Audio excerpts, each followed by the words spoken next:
Call to order the meeting of the Columbia Heights Public School Board for July 21st, 2020. If you would please, if you're able, rise and repeat the Pledge of Allegiance. Pledge allegiance to the flag of the United States of America and and to the republic for which it stands, one nation, under God, indivisible, with liberty and justice for all. All right, thank you so much. Before we get going, just kind of want to explain the nature of our meeting. The public, our board will be meeting by a hybrid remote meeting policy. As you'll see, some members are down at the district center and some aren't. And due to the federal and state emergency declaration and the state's directives for residents to stay at home if necessary, and guidance about limiting person-to-person contact due to COVID-19.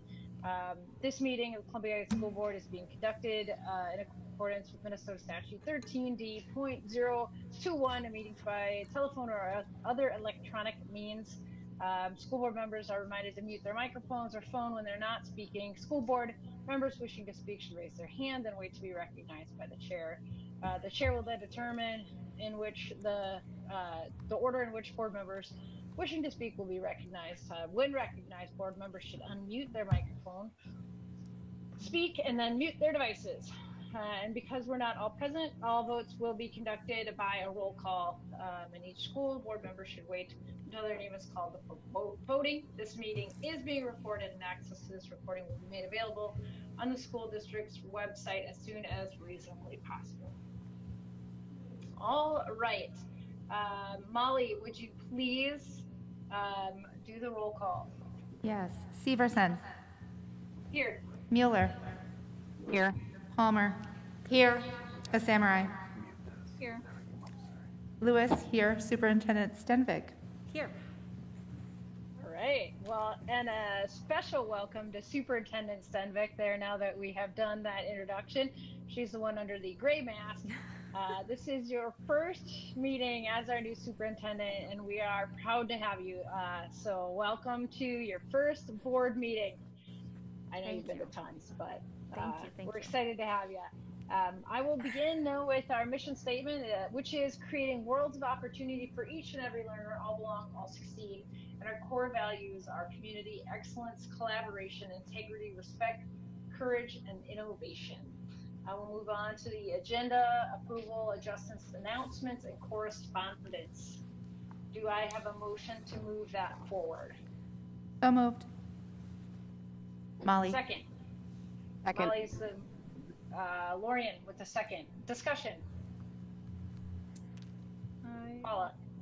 Yeah, I would like to ask that the school board subcommittee engagement report be moved up to the beginning. Because I'm reporting on it and I will not be able to attend the rest of the meeting today. Okay. Can we, Dawn, do we make a motion for the change or do declare the nature of the change first? You have to make it a motion what the change would be. Okay, and then so vote. if we're gonna move it up, I would recommend that we move it right after the board member and superintendent updates. Would that give you enough time, Hala? Yep. Mm-hmm. Okay.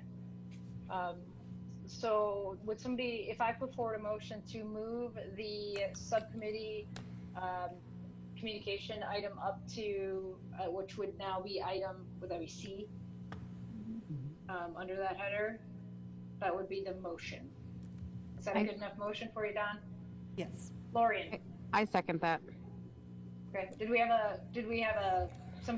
somebody make the motion? No. I can make it. I thought you Oh, did. Okay. I thought you did. Okay. All right, I don't know if I can I make a motion? Yes. Just ask for a motion. If We'll figure that out later. We'll keep this show going. Hala will approve the motion and Lorian will second it. Any discussion on that? Dawn, are we doing well on Robert's Yes. Rules of Order? Yes, you're Okay. fine. Sorry, Great. I'm having problems here with the video. Okay, do you need us to slow down for you? No, I'm my own video. You can't see me nodding my head. All right, okay. So take a roll call vote here. Oh, I'm sorry. Severson. Aye. Mueller. Aye. Palmer. Aye. Samurai. Aye. Lewis. Aye. Motion carries. Now, Don, is that also carry as the approval of the agenda, or this is just the motion to change the agenda? That's just the motion to change the agenda, but that'll Okay. prove it then. We could have Okay. put that in there. Okay, so I should do another. Can I get a motion to approve the amended agenda? So moved.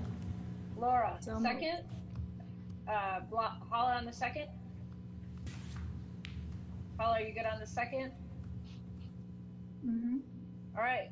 Any I discussion? Great. All right, we'll do another roll call vote. Severson. Aye. Aye. Mueller. Aye. Palmer. Aye. Samurai. Aye. Lewis. Aye. All right, motion carries. We will now move on to the announcements, and that is August 4th, Tuesday at 7 p.m. We'll have a regular school board meeting in the community room and via electronic means. August 11th, there is a Tuesday, which is a Tuesday, there's a primary election. August 18th at 5:30, there will be a school board work session in the community rooms and by electronic means. On August 25th at 7 p.m., there'll be a regular school board meeting in the community room and via electronic means. September 8th is the first day of school for students, and September 8th at 7 o'clock, there will also be a regular school board meeting in the community room. We'll now move on to correspondence. Superintendent Stenvik, is there any correspondence for tonight's meeting? Madam Chair, members, none at this time. All right, thank you so much. Moving forward, communication to the board. This is at any time. Citizens and employees may briefly address the school board. The school board will listen to the brief remarks and ask clarifying questions, and if desired, request the administration to follow up. The board will not take action at this meeting on requests presented at this time. Do we have anyone waiting to make remarks to the board? Yes, Madam Chair. That we will move on to the consent agenda, which includes the personnel report and the minutes of the June 9th and 23rd regular school board meetings, the June 9th special called meeting, and the June 16th work session. Could I please get a motion to move that forward? So moved. Lorian, second. I'll second. Hala, was that Hala? All right. Any discussion? And we'll have a roll call vote. Severson. Aye. Mueller. Aye. Palmer. Aye. Samurai. Aye. Lewis. Aye. Motion carries. All right, we will move on to acknowledgements of contributions. My computer is loading this document, so just give me a second. All right. This is a fun part, so I'm going to read through this resolution, and then I'll ask for a motion to move it forward. It says, whereas statute 23B.02 permits school boards to receive for the benefit of the district, request donations or gifts for any proper purpose and apply the same to the purpose designated. In that behalf, the board may act as a trustee of any trust created for the benefit of the district and for the benefit of the pupils thereof. Therefore, be it resolved that the School Board of Columbia Heights Public Schools, Independent School District Number 13, that the school board accepts with appreciation the contributions detailed in the background in the amount of $40,245. The detailed background being the monetary contributions and the following donations were made to the Columbia Heights High School Scholarship Fund. Al Ogby, $50, Luann Riestad, $20, Ralph Karki, $100, Pam Sigurdson, $75, and the Italian American Club Foundation, $40,000 for a total fiscal year 2020-2021 monetary contribution to date of $40,245. Can I get a motion, please, to move that forward? So moved. Molly, second. Second. Lorian, any discussion? Hala? Just want to say it's very much appreciated, and it shows how the community values their schools. Agreed. It is very generous, and we see that scholarship money already ticking up for for the senior class. So that's pretty amazing. So thank you to that group of people. Any further discussion? All right, we'll do a roll call vote. Severson, Aye. Mueller, Aye. Palmer, Aye. a Samurai, Aye. Lewis, aye. Motion carries. All right, let me back out of this screen. This new board book is fabulous. Oh, I meant to talk about this in the beginning. As a side note, we have switched the technology called Board Book, which Dawn does a great job of handling that. It delineates the outlines of our meetings. So if you're listening and watching and you're one of the people who asked for the board packet, it may look a little bit different right away, especially now. It seems as we print it, it's not quite as detailed as it was.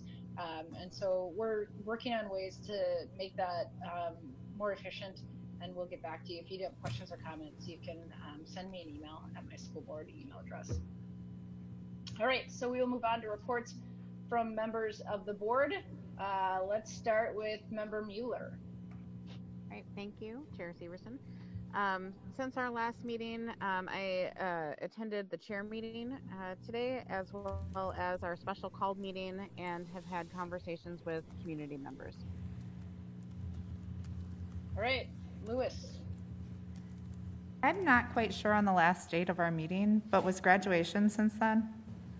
I don't think I ever reported out on that. I'm so sorry, it's the summer. I think we haven't. I don't think we've reported out on that. It was the same week.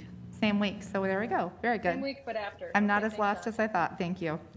So yes, I attended the very first Columbia Heights High School virtual graduation and had a meeting with Superintendent Stenvik, thank you. And also attended the subcommittee on community engagement, as well as the special called meeting prior to this. Thank you. All right, Hala.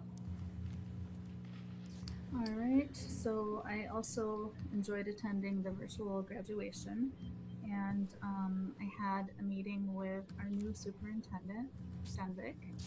Welcome. And I also attended the community engagement meeting and the special called meeting right before this. And I believe Don, Member Mueller, did you also attend the community subcommittee?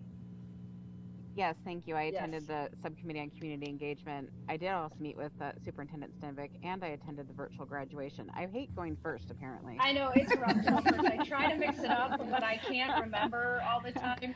I even try had to it written down. I try to keep a note in my phone, but it's rough. Yep, thank you. Laura. I'll keep this brief. I attended a meeting with our new superintendent. Thank you for your time. And the board meeting just prior to this. I think I had a 9/16 meeting, executive meeting in between the last one, but not totally for sure on that. It's really been a very weird summer so far. But that's it. I'm just going to be done. All right, I think that leaves me, right? Mhm. I also attended the chair meeting prior to the special call meeting, which I also attended, just like everyone else, had a one-on-one with Superintendent Stenvik and attended the virtual graduation.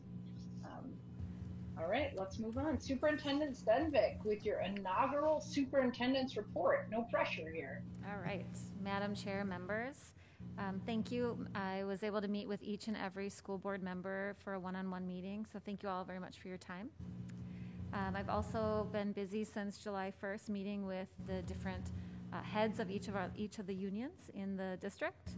I've met with the Columbia Heights City Manager. I've also met with the Columbia Heights Chief of Police. Also, I attended with Executive Director Bondo Nyembwe and Director Tara Tuckrell a regional superintendent conversation and meeting that was about sharing and brainstorming ideas for the fall under the 3 scenarios. I have been attending the weekly phone calls with the Commissioner of Education, along with Director Tara Tuckrell and Executive Director Bondo Nyembwe. And I have been delighted to step out into Blooming Heights to see and greet our young employees, which are our interns. It's been just delightful. And then partaking in many meetings to prepare for what fall may look like, awaiting the announcement for next week. And that concludes my report. All right, thank you so much. Now we will move on to the update on the school board subcommittee on community engagement.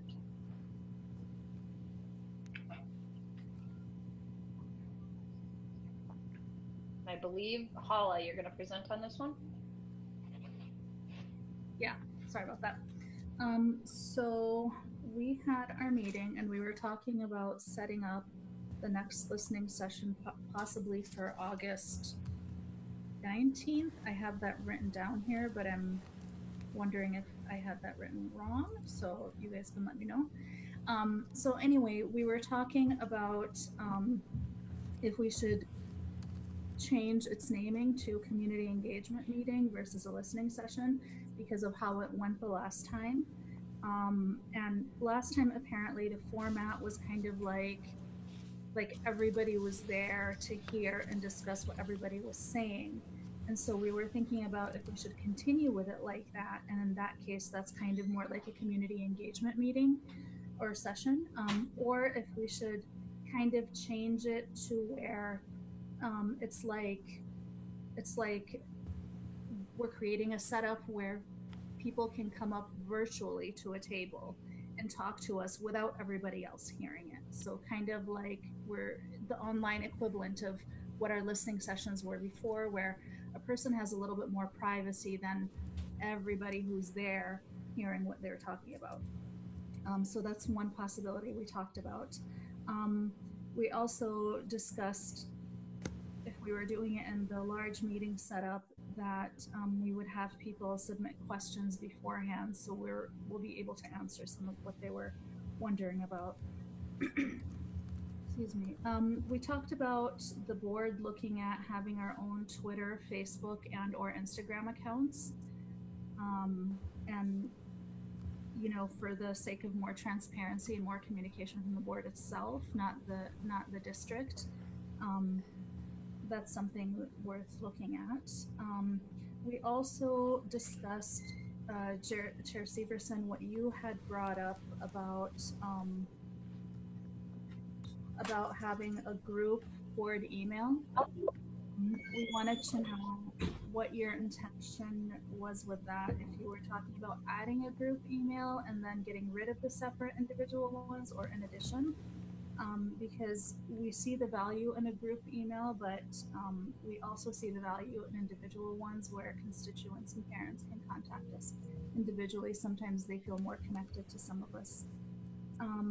And then we also wanted to take into account the open meeting laws if we're using the group email. And that's my update. All right, this is a discussion, or this is a information item, so that allows us an opportunity for discussion. And just because it's fresh, I just tossed it out there to Superintendent Stenvik, the idea of having a board. It's like a distribution list. In my mind, our board emails would stay the same. It's just, I often, people want to address the board, and when I say, here's kind of the two main ways you can be heard by the whole board is to come to our meetings or send us all an email. And so I was just, throwing spaghetti at the wall, so to speak, which happens at my house. And putting it out there, could we then have that, so we could just say like the school board at Cole Heights, and that would then just distribute it into our whole emails. And I asked Superintendent Stenvik to even talk with Director Hennekins and even think through the unintended consequences. And one of the unintended consequences I did consider was open meeting laws, because we would not be able to reply all to those emails. We would have to designate a delineation. If someone emails the board, and maybe that went to us and Superintendent Stenvik, would the board chair or whoever be responsible for just sending an individual saying thank you for emailing us, and it would be another form of listening.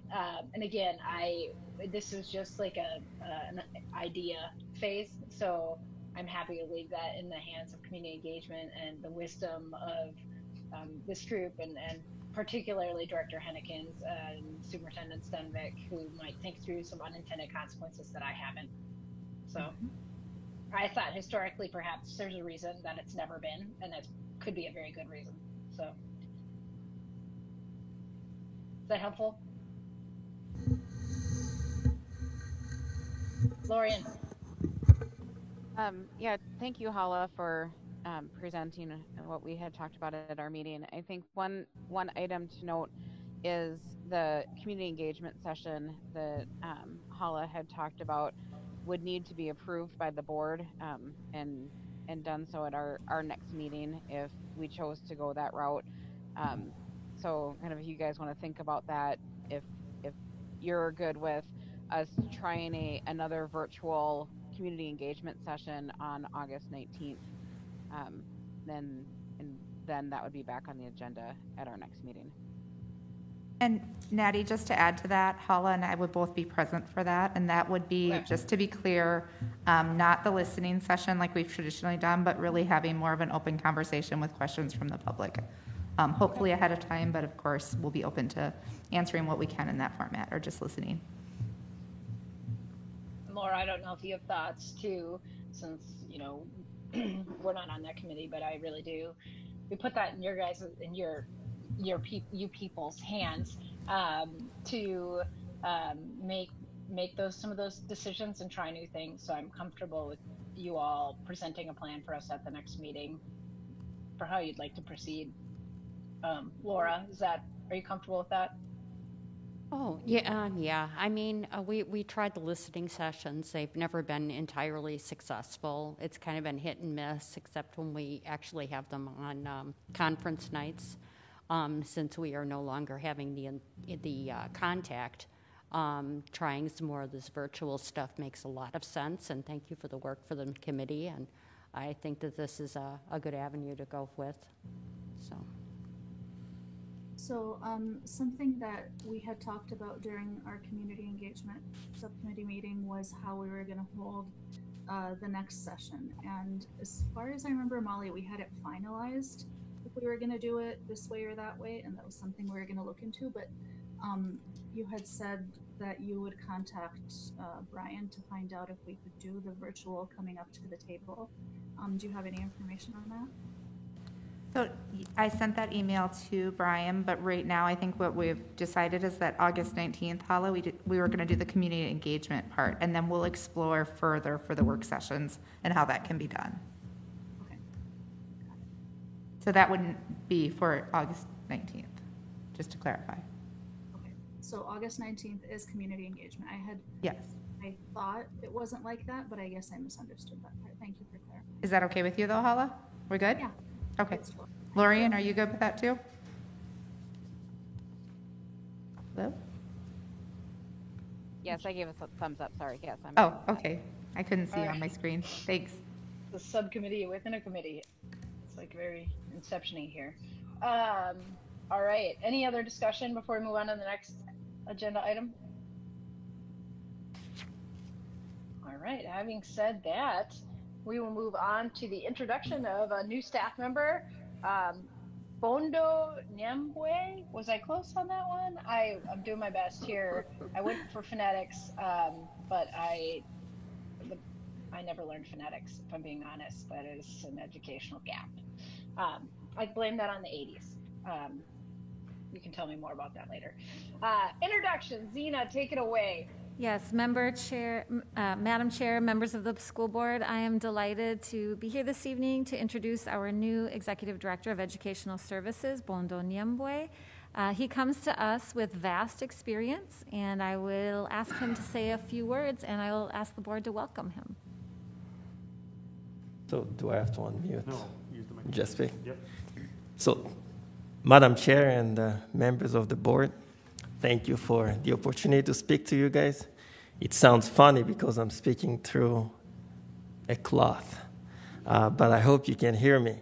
I am an educator with over 20 years of experience, and I am committed to serve our students, our families, and our staff.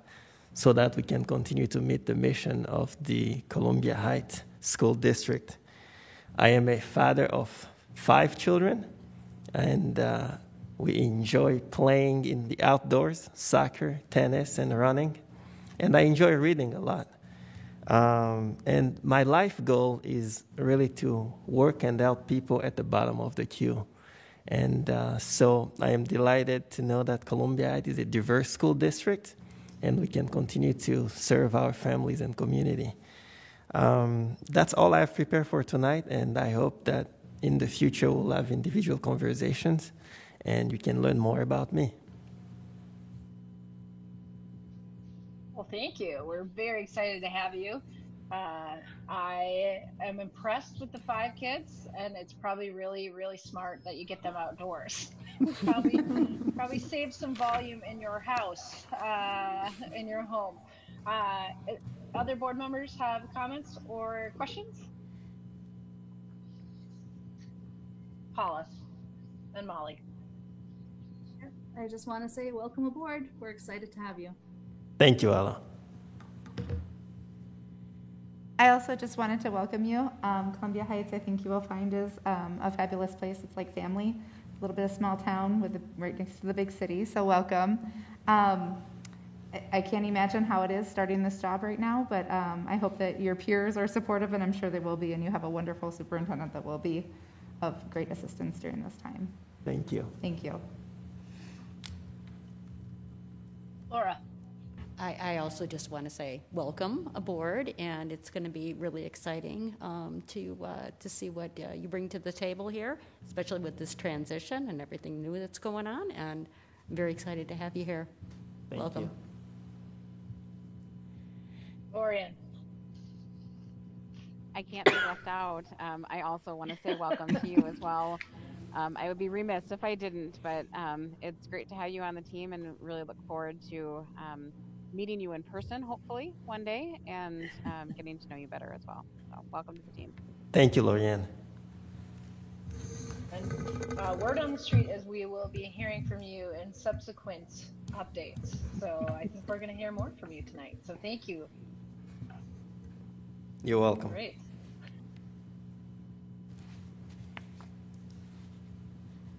Maddie, you're still on mute. I remuted myself when I went to check my agenda. So sorry, I have to toggle between some things here, so just with me. So it looks like we're going to move on to the police liaison position. So Nyambe, Director, Principal Robleski and Principal Burkus will be updating us on SROs.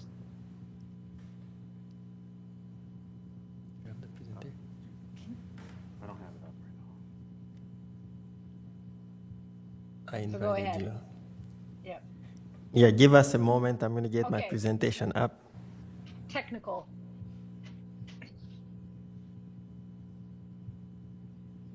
In the meantime, we can all appreciate how Principal Robleski continues to sometimes blend into the background. Have you guys noticed you become sort of a just disembodied head with arm occasionally, which has been mildly entertaining. So, Did you he see it? turned himself off. There. Come on, come back, Principal Robleski. We like you. It's I liked the dog he had on his lap when we first Yeah, started the meeting. dog. Yeah. It's amazing how many work meetings Want me to share? now Do you want me to people share? have that's pets so. come to. So tell me when we're ready. I can stop chit-chatting. I'll have it in a second. Oh, I'm an expert chit-chatter. Oh, he's back. He's got the coat on. Maddie, is that better? I just, I debated whether I should wear this or not. Well, you know me. I prefer formal dress. So thank you. Good. Take it away. Thank you, Madam Chair. I think we're ready. So this is my first time presenting, so I don't know if I should read the mission statement to you guys or if I should. So I'm going to follow my slides. So our mission in the Columbia Heights School District is to create worlds of opportunity for each and every learner. All belong, all succeed. And our core values that are represented in our topic tonight are community, excellence, and collaboration. And this is an informational update, no governance at this time. So before I speak to this emotional topic, I do want to thank Dega and our other friend who came and spoke tonight. While we know that there are good law enforcement and some that are not so good, we do take this matter seriously. And we know that it's a national and a state conversation. In Minnesota, in Minneapolis, we're talking about it. And in other states, it's one that's getting a lot of attention. And so it's important to say that it's a current reality for those of us who work in school districts, because we work with children who have feelings. And so we are also looking into this matter. And so in terms of relationship, there is a contractual obligation that we have with the Columbia Heights Police Department, and the contract goes from January to December. And importantly, I have to say that it's a partnership between the police, the students, and the community. And there has been several activities that the police has had with our students to be able to build those positive relationships. So as this, issue of police or SROs in the school started, I do want to share that we will adopt a monitoring position by conducting student focus group to be able to hear their perspective and their concerns and their experiences. And at the same time, we will continue to evaluate the program annually, as we've always done. And finally, this conversation doesn't stop with us in the school, but I'm sure the school board will engage into it. And so we are listening to the issues that are at hand. Can you go to the next one? And so our current contract with the Columbia Heights Police Department covers 4 objectives. And they're before us. In terms of the first objective, it's about safety and relationship. So part of the role and responsibility of the liaison in our school is to promote that safety and relationship. In terms of progress to date, we have not received complaints. Our SROs have not assaulted our students. And there is a lot of appreciation for the SRO and the work that they do. I heard the name JP, and the other was Mr. Farah, who are the current SROs in our district. Our second objective in our contract is for the SROs to provide service to our school district. And so our SROs are knowledgeable and they're responsive when they're needed. And our third objective is to complete all investigation assigned or generated in the field. And soon here you'll hear from our secondary principals, and they'll speak a little bit to how that happened. But in terms of progress, there is a system of check and balance. There is a supervisor in the Columbia Police Department who's in contact with members of our districts as well as with our administrators. And our last and fourth objective is about improving and continuing to update about the liaison program. And so I want you to know that in 2016 there was a study conducted which covered some history about the SROs in school, as well as the interviews that were conducted with administrators and teachers, and really speaks to the work that the SROs have done in our district. And so internally, we also are having conversation about the process of evaluation. And I won't say more, but I'll let our 2 secondary principals who share their perspective and experiences working with the SRO, and they will touch on some of this. So with that said, that concludes my portion, and I'm going to invite Dwayne Burkes to begin, and then it will be followed by Dan Robleski. Thank you, Executive Director Nwembe, Superintendent Stenvick, and Chair Severson, members of the board. Thank you for having Principal Robleski and me here. I think we both appreciated the opportunity to add our voice to this conversation. It's been a big summer. So many things are different in our country, in our world, and so having a conversation around SROs, I think, as a principal, is appropriate. I think it's appropriate to have student voice.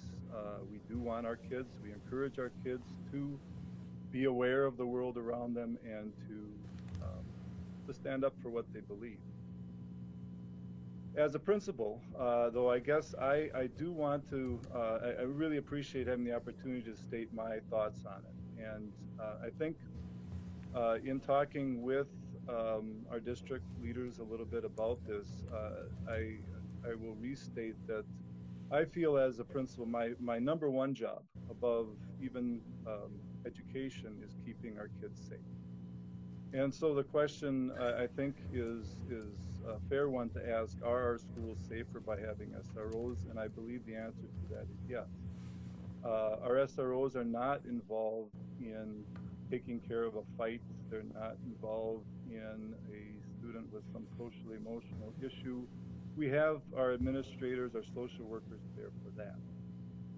But I think they are there to be available to us if needed in an emergency. And as we all know, unfortunately, things happen in schools. And that's another way that our society has changed over the years, is that big things can happen, and they can happen very quickly. We do have investigations of things which are criminal matters. Unfortunately, things like drugs and weapons are a reality in our communities, and not just Columbia Heights. So I do think that they serve a role, and a very important role, and one that they have shown to me at least that they do a great job doing, and playing their part, which is different than an administrator or a social worker in our building.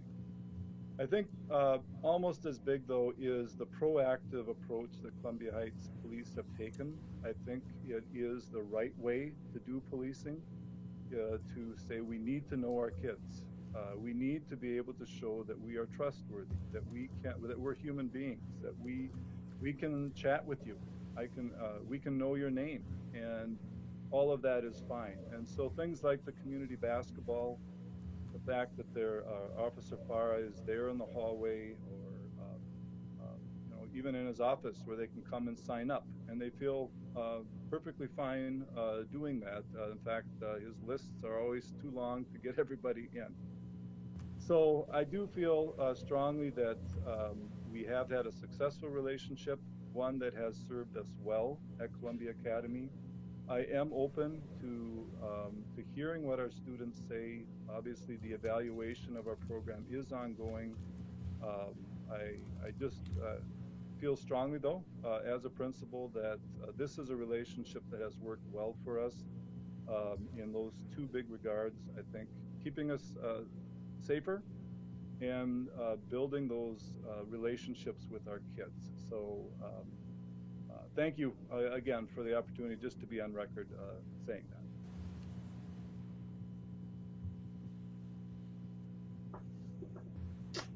Madam Chair, members of the board, Superintendent Stenvick, good evening.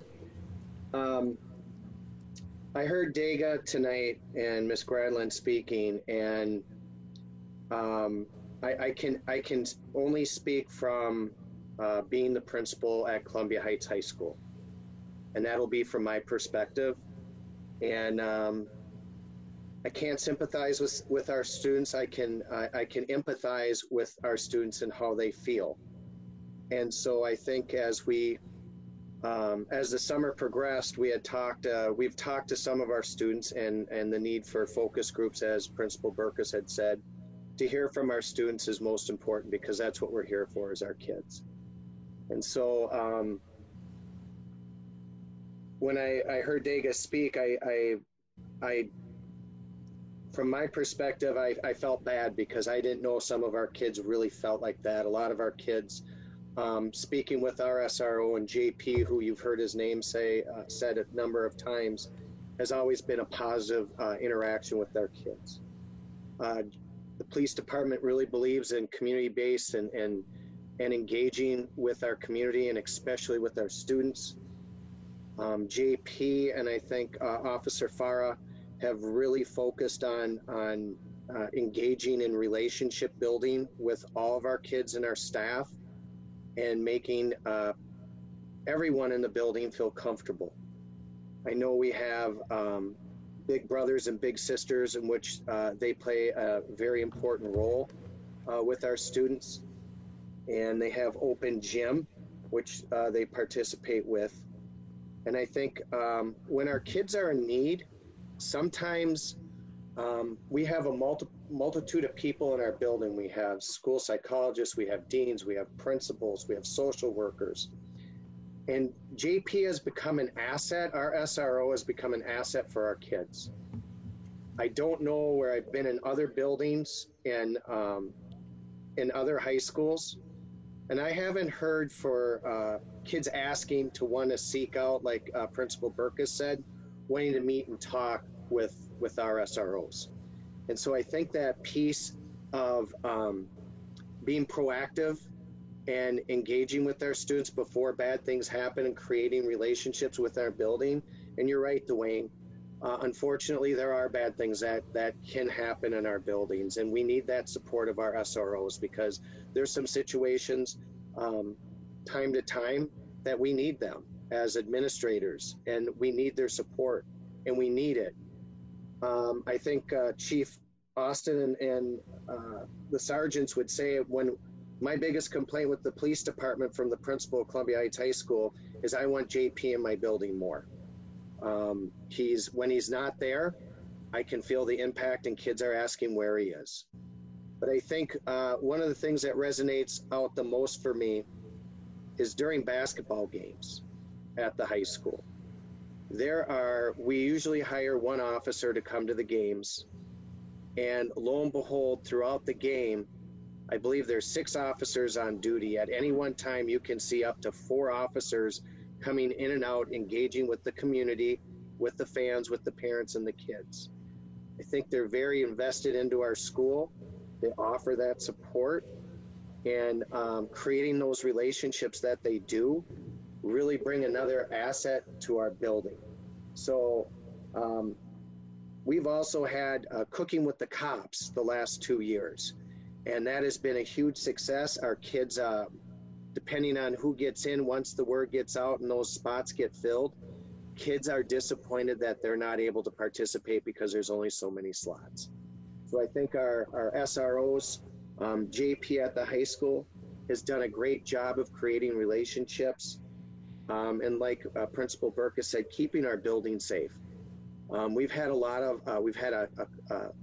some situations where we might need medical assistance within our building, and having an officer make that phone call or the radio, getting that assistance here quicker is imperative to us. And without them being in the building, that doesn't always happen. When they're not there, it's a call through, but when an officer makes that call on the radio, the response time is quicker. So I think there's a number of assets and positives that come with having SROs in our building.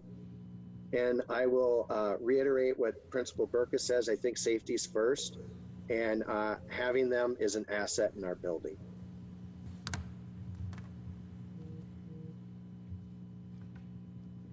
All right.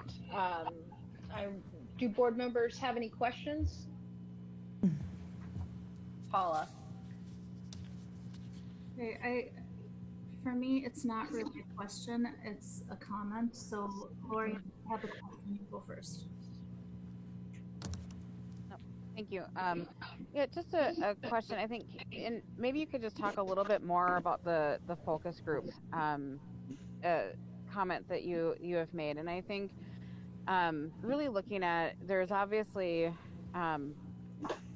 not all of us will know the impact that some of our students are feeling especially when there's a race issue, for lack of a better term, because we're not part of the population that may be the most impacted. And so I guess I'd like to just hear a little bit more about, I'm assuming that this is a kind of future plans on putting some focus groups together to get feedback from students.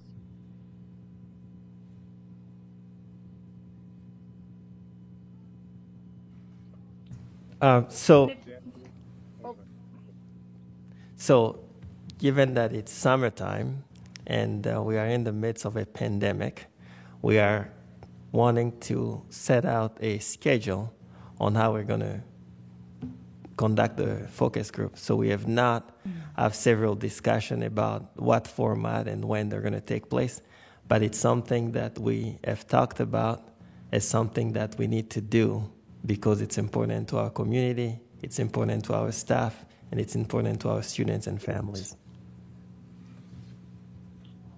Thank you. Okay, thank you. And I also have more of a comment than a question, so Hala, if you want to go first, unless somebody else has a question. Molly, did you have a question? No, I just have a comment as well, so go ahead, Hala. Okay, so I mean, I have to say that personally, I feel very conflicted about this whole thing. I mean, I'm a school administrator. I know the stuff that goes on in schools, and I know how sometimes we need police officers. But at the same time, I feel like as a whole system, and I'm not just talking about Columbia Heights, as a whole education using SROs, we need to be honest with ourselves when we're talking about why we have them. When we talk about, well, one of the reasons is, to improve relations between, students of color and cops. Well, I have to wonder, does that give students of color a false sense of security?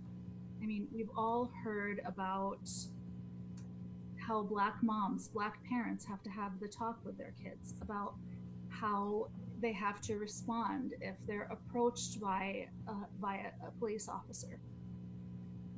It's not the same way that a white person has to respond. And we know this to be true because it could cost them their life. So when we sit here and we talk about one of the goals of having an SRO in the schools is to improve relations and help students feel comfortable around cops, do we really want Black students to feel comfortable around cops if the whole, and I'm not saying anything about JP or Officer Farah, I absolutely adore both of them and I've seen nothing but awesome, wonderful things happen from them.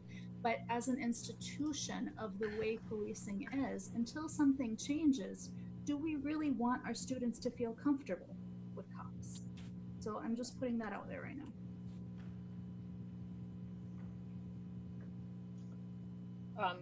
Molly, yeah. Okay. So I just want to be real clear. I think we've all said this as a board or as individual board members, that no one at any point is saying that this is individual based about, hard feelings towards the officers we currently have. I think, in fact, quite the opposite, which is the concern. Right now, we have 2 phenomenal officers in our schools.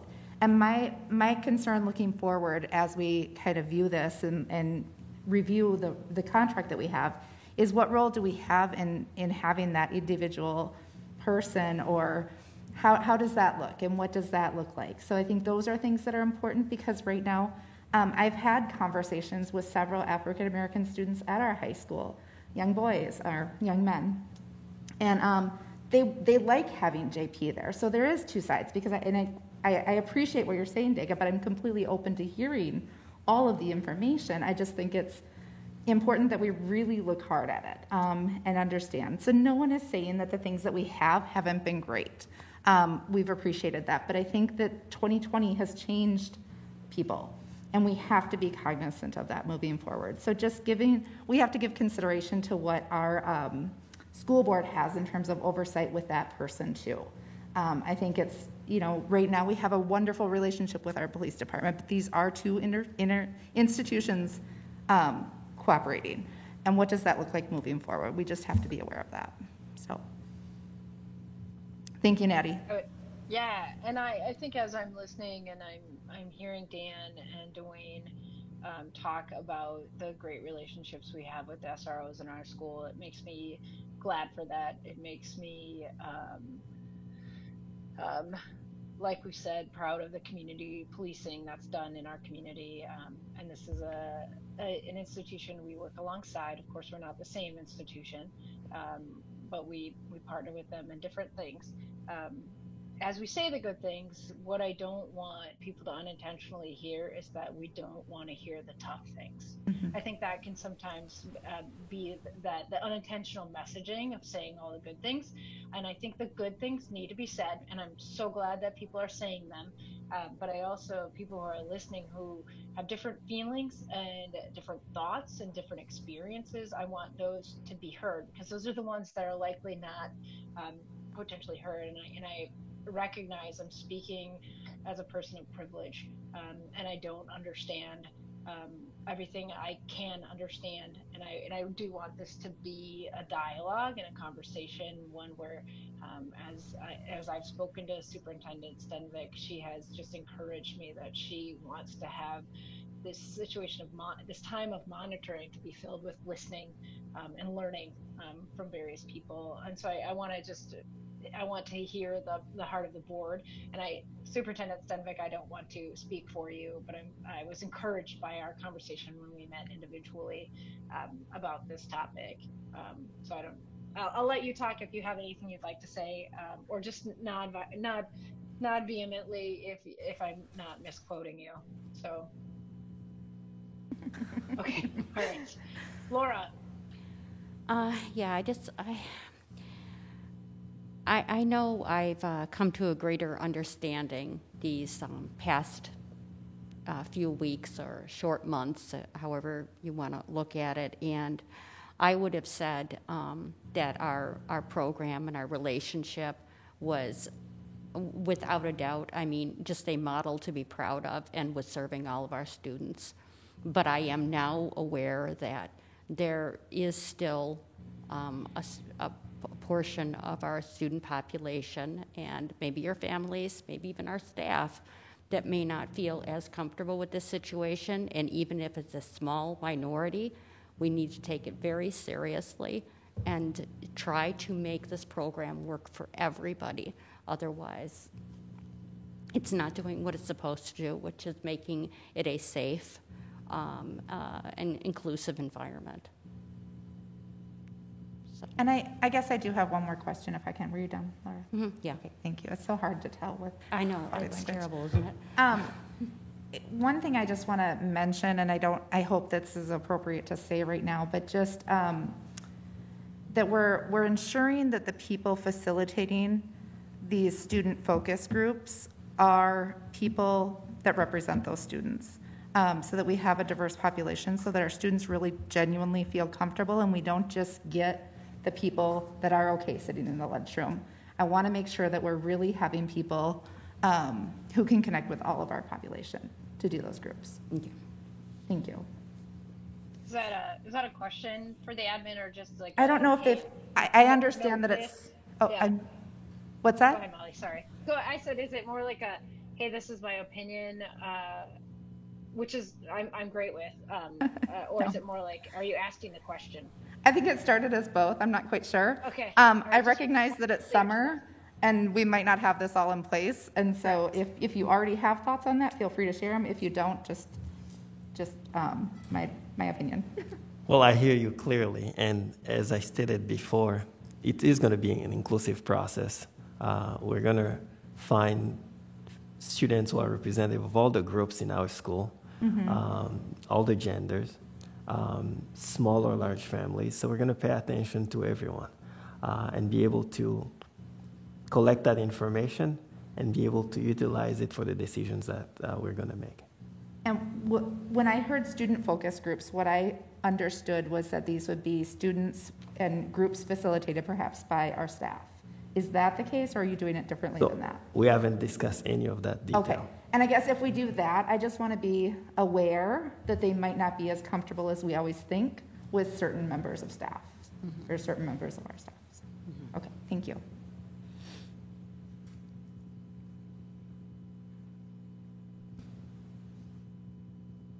am still muted. Thankfully, there's that prompt that comes up and tells me I am still muted. If we're all, if we have no further discussion, we'll move on to the next agenda item. Are we good with moving on?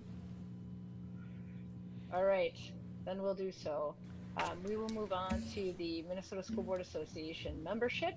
And I am the presenter on this one. And as you all know, MSBA is a local Madam Chair, statewide School update?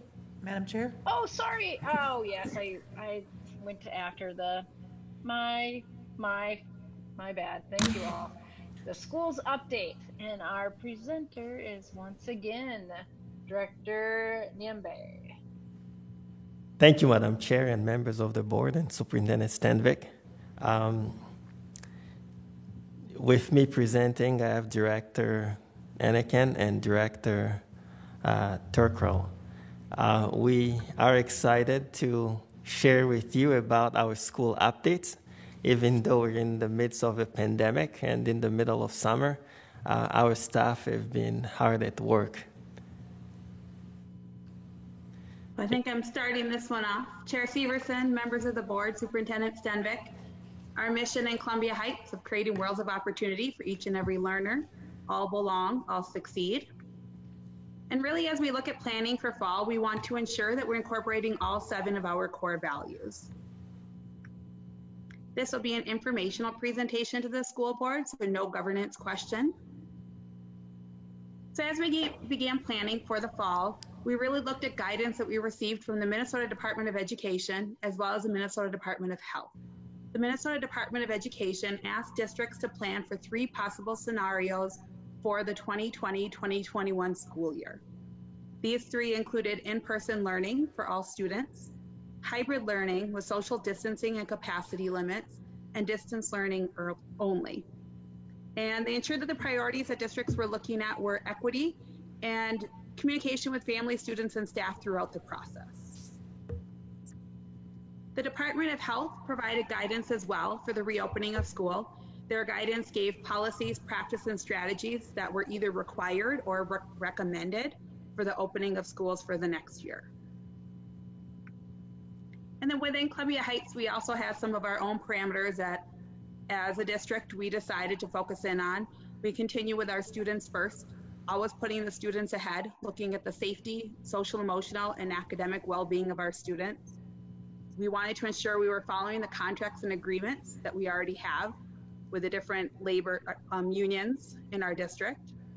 We also wanted to support families with scheduling. We know as families are working, it'd be really difficult to have a high school student on one schedule if we were in hybrid and an elementary on another. So how do we support our families with similar scheduling so that that could support their work as well? Following the guidance from the Department of Education and the Department of Health, as well as guidelines given by buildings and operations, which Brian will talk about in a little bit for social distancing. We also want to ensure that our PLCs are continuing so we can make sure learning outcomes are happening for each and every learner. So I'm going to pass it on to Bondo to talk about our timeline. So as you can see, since June, is that better? Yeah. Where are you? Someone's not muted. Try it again. June? Is that better? No?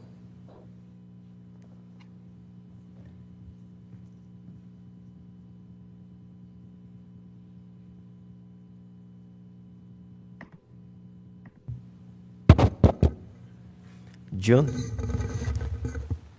Can you hear me? All right. So it's much better. I don't know why that always happens to me when I'm on Zoom. In preparing for the fall, we have some timelines that we've set and some deadline that we are hoping to meet. And I'm not going to read them all to you, but since May, there has been conversation with administration following the guideline from MDE.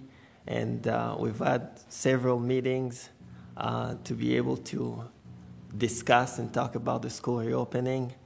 We've paid attention to facilities and looking at what is the proper social distancing guideline to accommodate our students if they were to come back fully on site. And that information has then been shared with our administrators. In July, our staff again has been very busy, even though our principals are supposed to be off in July. Given the pandemic, they have put in some time to work to be able to provide a draft outline for an hybrid model. And you can see that we're almost at the end of July. And one of the things that we did is a family and staff survey that I will talk in the next couple of slides. But what we're mostly awaiting for is the governor's announcement the week of the 27th to the 30th, so that we can have a final decision on what will school look like in the fall. Because what we've done at this point was just come up with some draft ideas of what school may look like. And as we move into August, you can see that the communication continue, and it is our goal to be able to share with families exactly what will happen in the fall, if their children should come to school or if it's going to be hybrid or distance learning. And so our people are concerned and they care, and so we've been taking a lot of actions to make sure that school is ready to open. So we'll move on to what we consider our best work is engaging the families and asking them questions about what is it that they are willing to come back to. So our family survey was open for 10 days, and we had 1,061 participants out of 2,078 families that we have in the district. So it's a little over half, and we're satisfied with those results. And the intent of the survey was to collect data so that the district can make some decisions. And our desire was to engage with families and be able to get the input from them about back to school. The questions tended to be closed questions, yes or no, versus long with responses. But there was a part of the survey that provided us with open responses. So families were able to give us how they felt. And then the staff survey was open for the same amount of time. 362 of our staff out of 526 responded. And the intent again there was to give our district the ability to make decisions about staffing, given that there are some people who are medically vulnerable, and we wanted to know where they stood in terms of coming back to school so that we can make whatever accommodation necessary following MDH guidelines.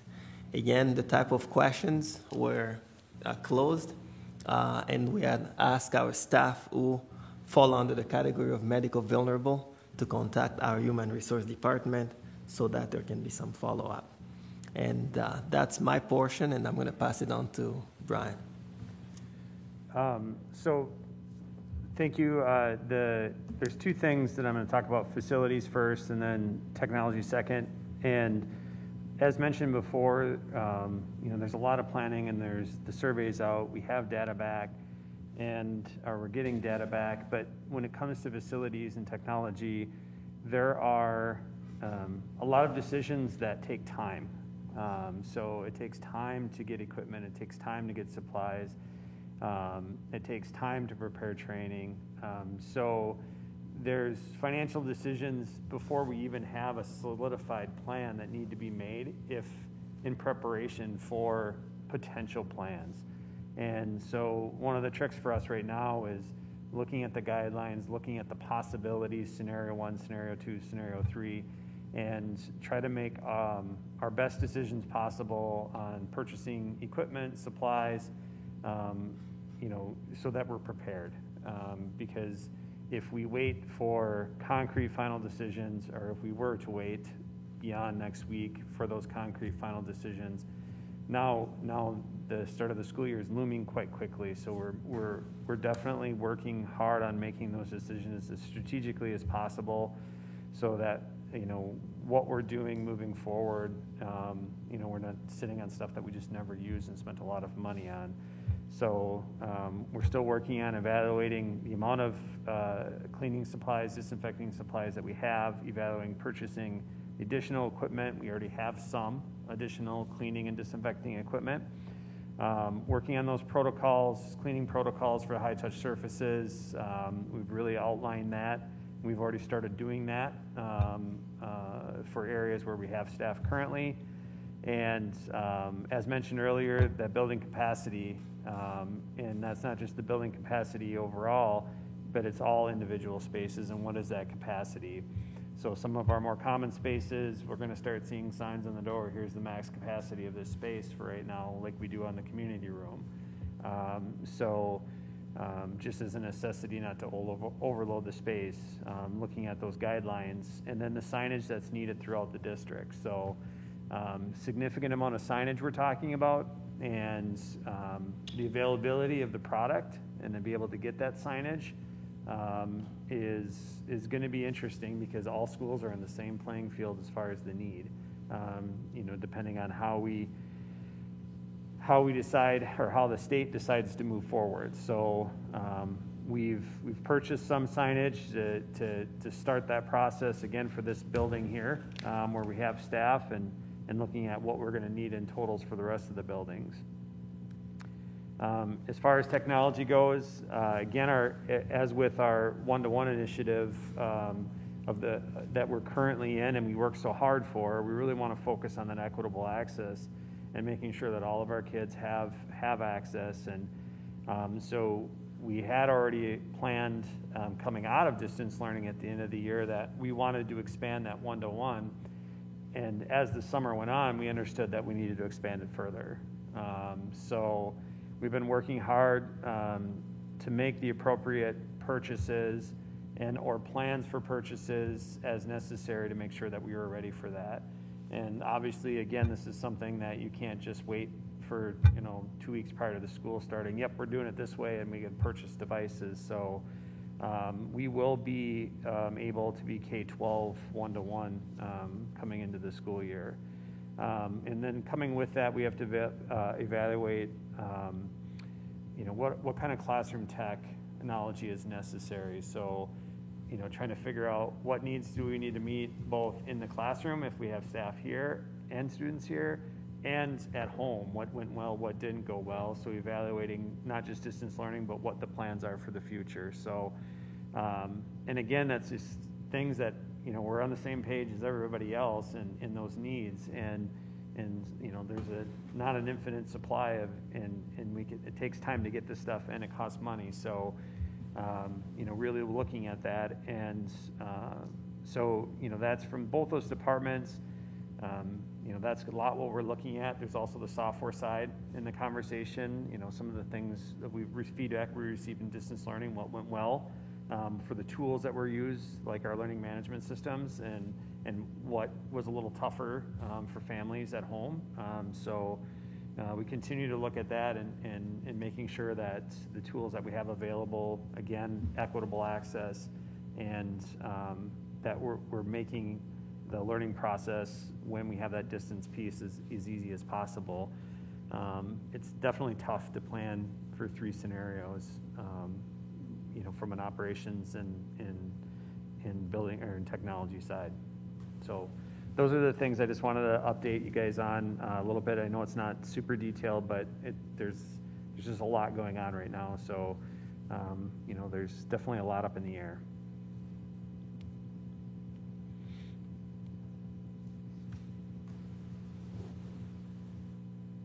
Questions from board members?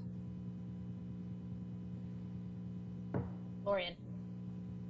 It's not really a question, but I wanted to thank Brian and his team. I know in my day job, from an operational perspective, it's been an absolute nightmare. And I appreciate all the thought that you're putting into the planning in what may be needed and what is needed, and running into the supply and demand issues. And it's tough, and I want to give you some recognition for sticking with it and going through it. So thank you for doing that. Thank you. Other questions?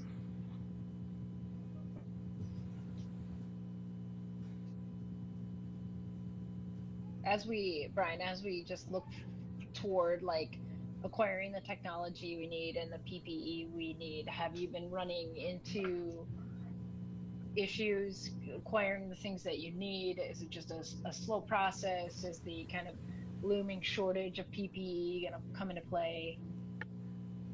I mean, I know I'm asking like forecasting questions that you might not even be able to answer. So if you can't answer, it's fine to say, I don't know. I'm just like, as, parent, school board member interested. It's the gamut. We were fortunate in some of our technology needs. We were able to get majority of our student devices, the additional ones we ordered.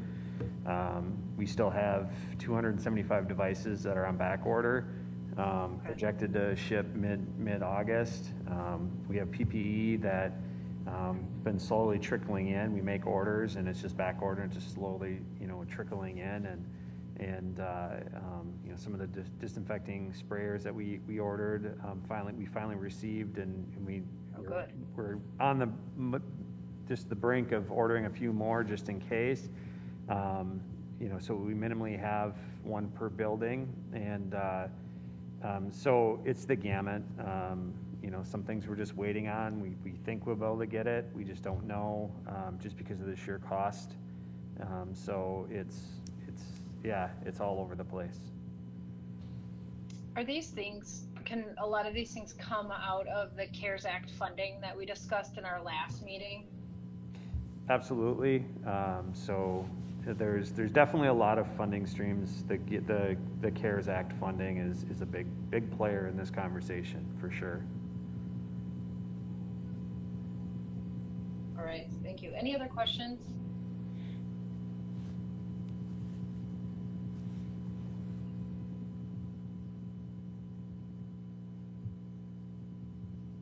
All right. Well, thank you for the update. I mean, thank you for all your hard work in doing this. I know this can't be easy, and it's an ever-changing target, with MDE weighing in potentially next week, right?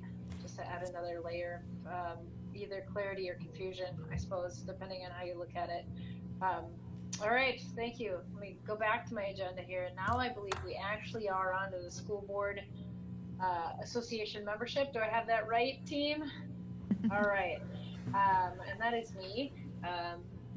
MSBA is our local statewide school board association, just like it says. It has been very helpful to us, I think, particularly as I see it in the areas of training new board members and offering continuing education in terms of conferences, especially the summer conference, which is coming up, and the winter, I guess annual, maybe that's the annual, the one that happens in early January. They also offer us a lot of support and advice on our policy updates, and how legal statutes change. They do some of the work in helping us interpreting statute changes that impact our policies. And so each year we have to renew our membership, and we'll be looking to do that. Let me open the attachment. Sorry. Looking for the. I'm sorry. I'm just getting used to the new the new board book. It looks like the total balance due for the year will be $10,606. Do I have that right, Dawn? Yes, Madam Chair. They have added the board book subscription to the regular membership invoice. Okay. In the past, it's been a separate invoice. Okay, and do you have an idea of how much the board book subscription? We have a sustained price for 1 year, correct? They're sort of grandfathering us in. Is that how I? Correct. Okay. The board book is $2,000 a year, but that it's prorated this year because we renewed in the fall last year. Okay. All right. Thank you. Mm-hmm. Does anyone have any other questions or anything they'd like to add? Director Stenvik, Superintendent Stenvik, do you have anything to add about the value of MSBA or other members? Laura?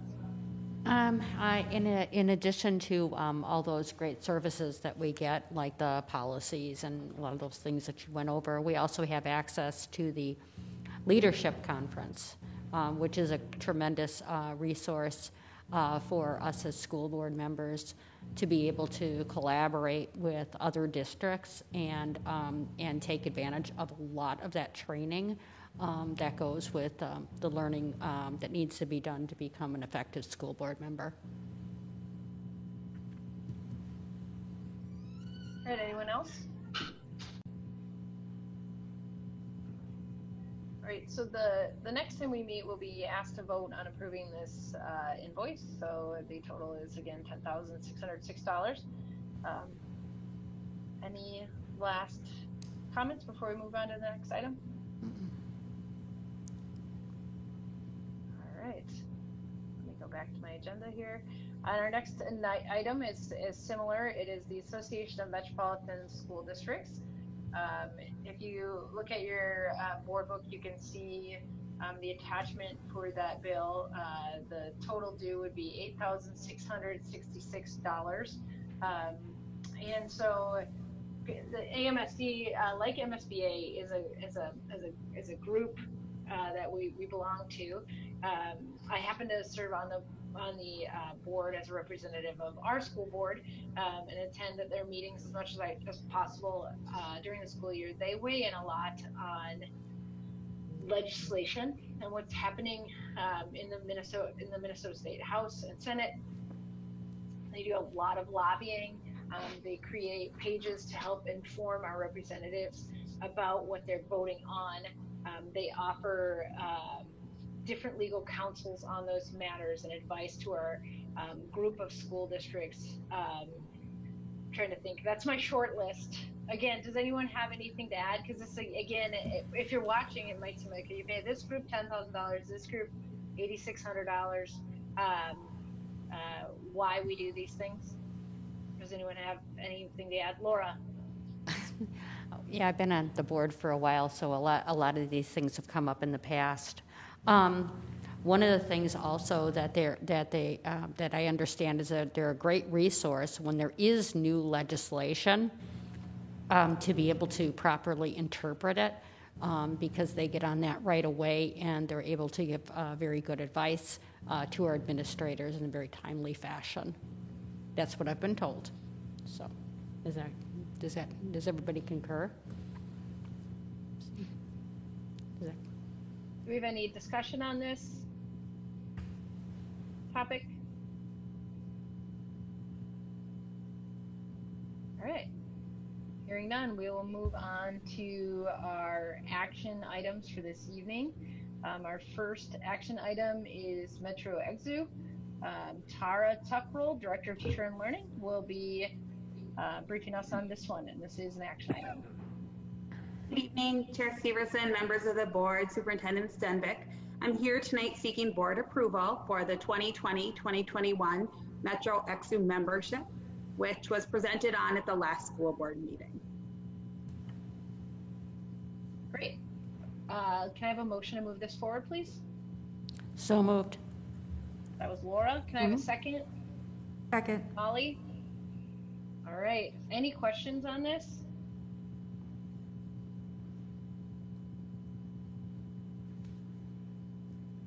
I know, Lorian, you serve on the board, as you mentioned the last time we met. Do you have any additional things that you'd like to add? Sure, I can. I know we talked about this last time. I've been our district's representative to Metro EXU. I believe this is my third year. It's really provides a lot of opportunity and some success beyond the classroom opportunities for our students, as well as collaboration and purchasing cooperative. And I know I had brought up in the past some concerns, but those have been alleviated through their new practices, and I think this is definitely a good organization to continue to be a member of. Great. Any more discussion? All right, Molly, that's a roll call vote. Severson. Aye. Mueller. Aye. Palmer. Aye. A Samurai.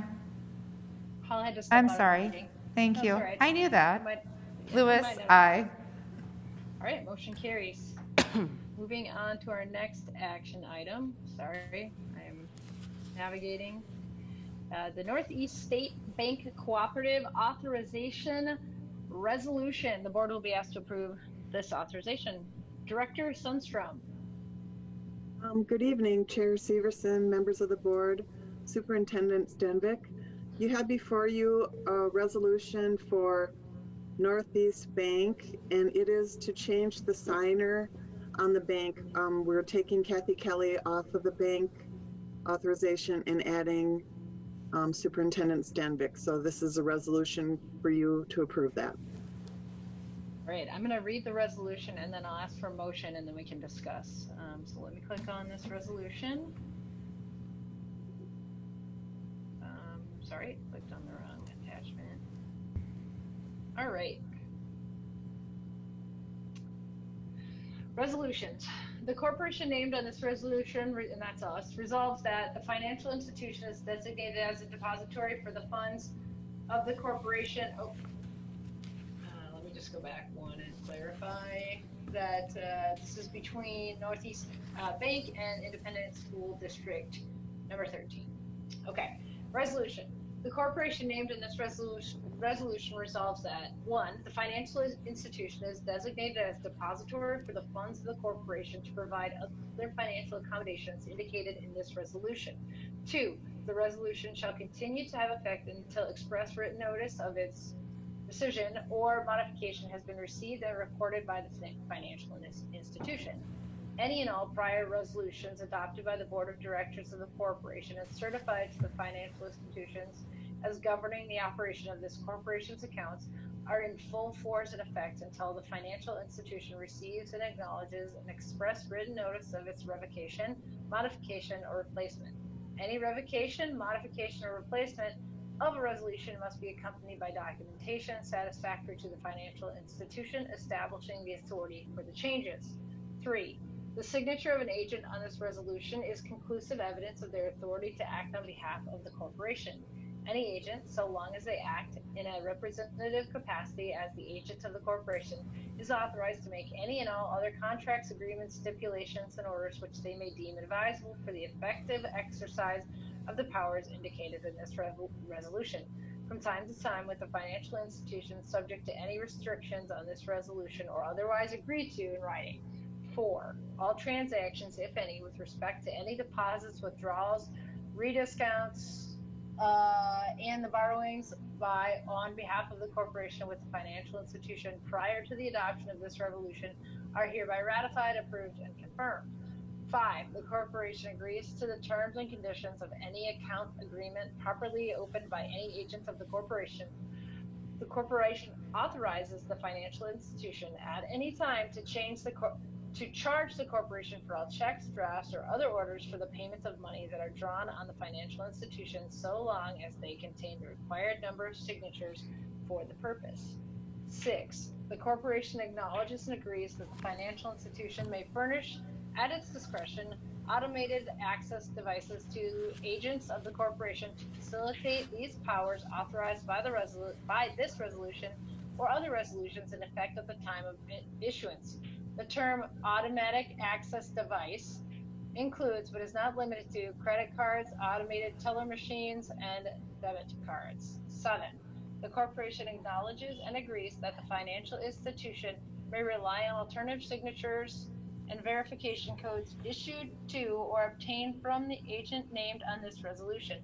The term alternative signature and verification codes includes, but is not limited to, facsimile signatures on file with the financial institute, personal identification numbers, and digital signatures. If a facsimile signature specimen has been provided on this resolution or that are filed separately by the corporation with the financial institution from time to time, the financial institution is authorized to treat the facsimile signature as the signature of the agents, regardless of by whom or by what means the facsimile signature may have been affixed, so long as it resembles the facsimile signature specimen on file. The corporation authorizes each agent to have custody of the corporation's private key used to create a digital signature and to request issuance of a certificate listing the corresponding public key. The financial institution shall have no responsibility or liability for unauthorized use of alternative signatures and verification codes unless otherwise agreed in writing. Effect on previous resolution. This resolution supersedes resolution dated on January 13th, 2020. If not completed, all resolutions remain in effect. Woo! All right, you guys heard it there. Can I have a motion to move this forward? So moved. Laura?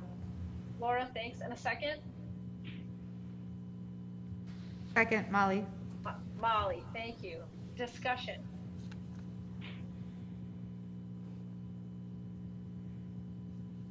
I've never read so much about facsimile signatures in all my life. I didn't even know I could do that.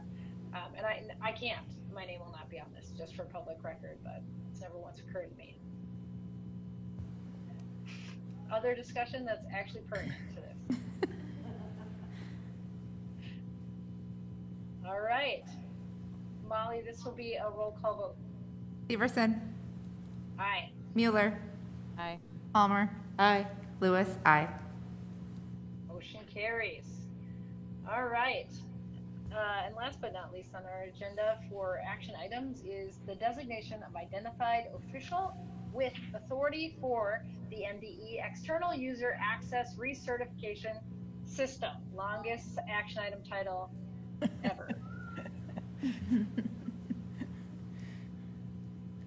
Go ahead. Okay, I know I have the most exciting information and action items here. Thank you, Don. Chair Severson, the members of the board, Superintendent Stenvik, the designation of the identified authority with authorization, the Iowa, to MDE is done yearly. With the retirement of Superintendent Kelly, Superintendent Stenvik needs to be appointed to have the ability to approve grants and reports in the MDE systems.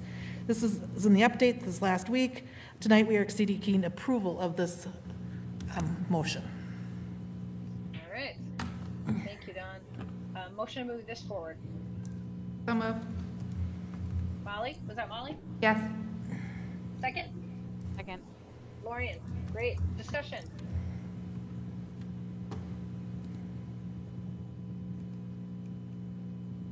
I just think for people watching at home, this is kind of standard operating procedure, would you say, Don? Yes, ma'am. Yes. Okay. All right. Let's do a roll call vote. Severson. Aye. Mueller. Aye. Palmer. Aye. Lewis. Aye. Motion carries. That brings us to board topics. Does anybody have anything under board topics?